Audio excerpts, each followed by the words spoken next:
এটাকে আপনারা কি বলবেন, বি নাকি 13?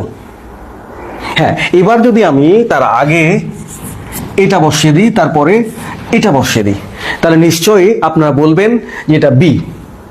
কিন্তু যখন আমি এর আগে এইটা লিখি, এরপরে এইটা লিখি, আর এই দুটো ধরুন যে নেই, তাহলে কি হবে? এটা হয়ে গেল 13। এটাই তো বলবেন। কিন্তু আসলে এইটা যে কি, আমি কিন্তু নির্ধারণ করছি কি দেখে?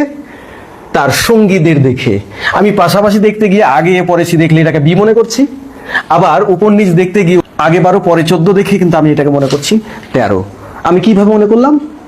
তার সঙ্গ দেখে, তার সঙ্গে যারা থাকছে তাদেরকে দেখে। ঠিক তেমনই আপনি মানুষ হিসেবে সমাজে কেমন হয়ে থাকতে চান তার প্রমাণ কিন্তু এই সঙ্গীদের। আপনার সৎসঙ্গ মানে আপনি সৎ, আপনার অসৎ সঙ্গ মানে আপনি অসৎ।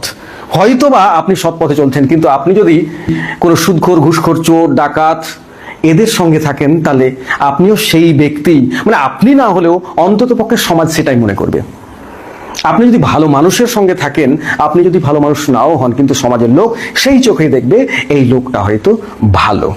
সুতরাং আপনি সমাজে কি পরিচয় নিয়ে বেঁচে থাকতে চান সেটা আপনি ঠিক করবেন এই সঙ্গীদের, আপনার পড়োশীদের, আপনি কার সঙ্গে থাকছেন, আপনার চলাফেরা কাদের সঙ্গে, সেটাতেই কিন্তু আপনার প্রমাণ হয়ে যাবে।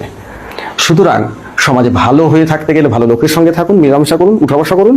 আর যদি খারাপ লোকদের সঙ্গে থাকেন তাহলে তো কিছুই করার নেই, সমাজ তো যা মনে করার সেটাই মনে করবে।